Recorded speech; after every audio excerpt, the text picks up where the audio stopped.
Hello everyone, DVS ম্যাডামের ক্লাসে তোমাদের সকলকে স্বাগতম। আমি ডিভিএস ম্যাডাম। সবার আগে চ্যানেলটা সাবস্ক্রাইবের পর প্রত্যেকে নোটিফিকেশনটা অন রেখো, যাতে যখনই ভিডিও আপলোড হোক তোমাদের কাছে পৌঁছে যায়। আলোচনার বিষয় আজকে ক্লাস 9 বেঙ্গলি নোঙর কবিতার আমরা গুরুত্বপূর্ণ প্রশ্ন উত্তর নিয়ে আলোচনা করছি। এর আগের পার্টেও কিছু প্রশ্ন উত্তর আলোচনা করেছি, এখন কিছু প্রশ্ন উত্তর আলোচনা করছি।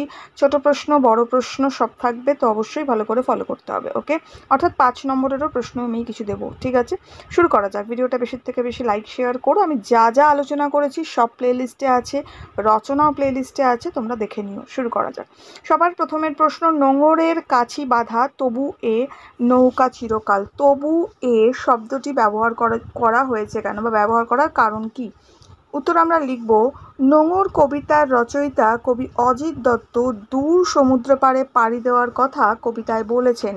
গতানুগতিক জীবনের গণ্ডি পেরিয়ে এক স্বপ্ন কল্পনাময় জগৎ তিনি বিচরণ করতে চেয়েছেন, অথচ তটের কাছে নোঙরে বাঁধা পড়ে আছে তার নৌকা। বাস্তব জীবনে মায়াবন্ধন কোনোভাবেই তিনি অতিক্রম করতে পারছেন না। তার সমস্ত পরিকল্পনা যে বৃথা তা জেনেও কবি চেষ্টা করে চলেন, অর্থাৎ দাঁড় টানেন, মাছ তুলে পাল বাঁধেন। এই প্রচেষ্টার সত্ত্বেও চিরকাল তার জীবনতরী কঠিন বাস্তবতার নোঙরে বন্দী হয়ে রয়েছে। এই কারণেই তবু শব্দটি ব্যবহার করা হয়েছে কেন, ব্যবহার করা হয়েছে। ওকে, নেক্সট পরের প্রশ্ন, স্রোতের বিদ্রূপ শুনি প্রতিবার দাঁড়ের নিক্ষেপে। অংশটির তাৎপর্য লেখো। উত্তর লিখব, নোঙর কবিতায় কবি অজিত দত্ত নৌকা নিয়ে পাড়ি দিতে চান দূর সমুদ্র পাড়ে, কিন্তু সে নৌকা নোঙরের কাছিতে বাঁধা। সারা রাত তিনি অবিরাম দাঁড় টানেন, তবু নৌকো এগিয়ে চলে না। জলস্রোত কবির মনে বন্দী নয়, সে স্বাধীনভাবে বয়ে চলে। প্রত্যেকবার দাঁড়ের নিক্ষেপে যে শব্দ হয় তা যেন স্রোতের বিদ্রূপ। কবির এই বন্দিদশা অসহায়তাকে বিদ্রূপ করেছে স্রোত। সাংসারিক বন্ধনে কবি আষ্টে পৃষ্ঠে জড়িত আছেন। সেই স্থিতিশীলতাকে অতিক্রম করে তিনি তার স্বপ্ন কল্পনার জগতে ইচ্ছে মতো ভেসে যেতে পারছেন না, তাই স্রোতের বিদ্রূপ তাকে সহ্য করতে হয়েছে। ক্লিয়ার? নেক্সট, নিস্তব্ধ মুহূর্তগুলি সাগর গর্জনে ওঠে কেঁপে। মুহূর্তগুলি নিস্তব্ধ কেন? উত্তর লিখব, নোঙর কবিতার কবি অজিত দত্ত নিজের ভাবনার জগতে একাকী বিচরণ করেন। সাংসারিক কলরব থেকে নিজেকে সরিয়ে নিতে কাঙ্ক্ষিত গন্তব্যে যেতে চায় কবির মন। অচেনা অজানা দেশে পাড়ি দেওয়ার বাসনা তাকে সারা রাত জাগিয়ে রাখে, কিন্তু তিনি জানেন নোঙরের কাছিতে বাঁধা পড়ে আছে তার জীবনের নৌকাখানি। তাই বিষণ্ণতা কবিকে গ্রাস করে। ভাবনার জগতে তিনি নিঃসঙ্গ, একাকী, তাই তার মুহূর্তগুলি নিস্তব্ধ। ক্লিয়ার? নেক্সট, পরের প্রশ্ন, রূপকধর্মী কবিতা হিসাবে নোঙর কবিতাটির সার্থকতা বিচার করো। এটা বড় প্রশ্ন, 5 নম্বরের। উত্তর আমরা লিখব, রূপক রচনায় দুটি ভাব বা বক্তব্য সমান্তরালভাবে প্রবাহিত ভূমিকা হয়। আচ্ছা, ওপরের বক্তব্যটি গৌণ, মুখ্য হলো নিহিত বক্তব্যটি, মানে ভেতরের বক্তব্য, যেটা আমরা বলতে পারি অন্তর্নিহিত বক্তব্য। আপাত বক্তব্যটির মোড়কে রচনাকার অন্তর্নিহিত কথাটি বলতে চেয়েছেন। কবি অজিত দত্তের নোঙর কবিতাটির আপাত বক্তব্য সাধারণ। কবি নৌকো নিয়ে পাড়ি দিতে চান দূর সমুদ্রের পাড়ে, কিন্তু তটের কিনারে নোঙর পড়ে গেছে। নোঙরের কাছিতে তার নৌকা বাঁধা। তিনি সারা রাত বৃথা দাঁড় টেনে চলেছেন। জোয়ারের এখানটা কবিতার বক্তব্য হবে না।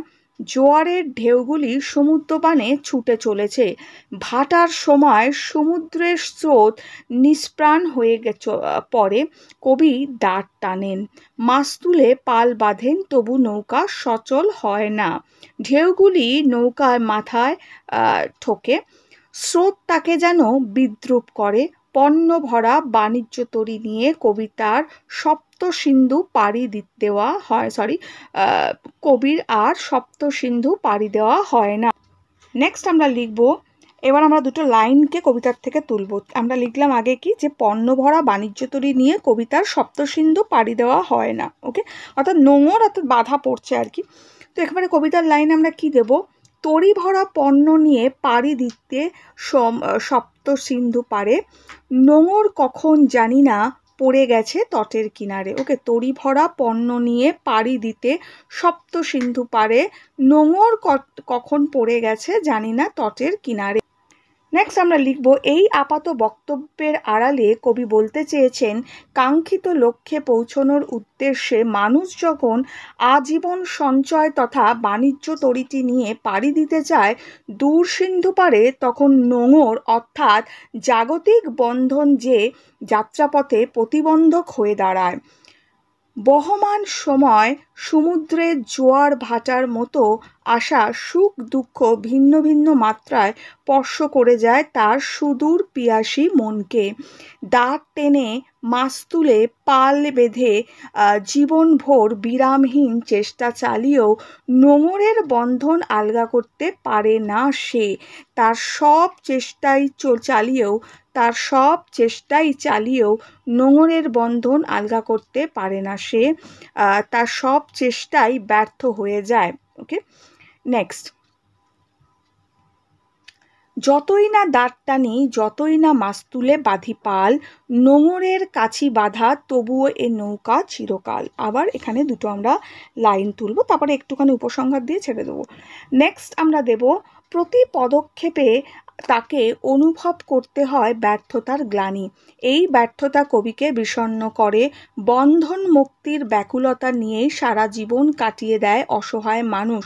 নোঙর হলো বন্ধন বা স্থিতি, আর দূর সিন্ধু পার সেই কাঙ্ক্ষিত গন্তব্যের দ্যোতক। এই দুয়ের মাঝেই নিশ্চয় জীবন তরী। Just a second. নেক্সট, এমনই দ্বিস্তরীয় ভাবনায় আলোচ্য রচনাটি রূপক কবিতা হিসাবে সার্থকতা লাভ করেছে। বাস এতটা দেব, তাহলেই হবে। এই প্রশ্নগুলো দিলাম, পড়ো এগুলো। দেখা হচ্ছে একটু পরে নেক্সট ভিডিওতে। আরও কিছু বড় প্রশ্ন নিয়ে আমি আলোচনা করছি। নোটিফিকেশন প্রত্যেকে অন রেখো, ভিডিওটা লাইক শেয়ার করো।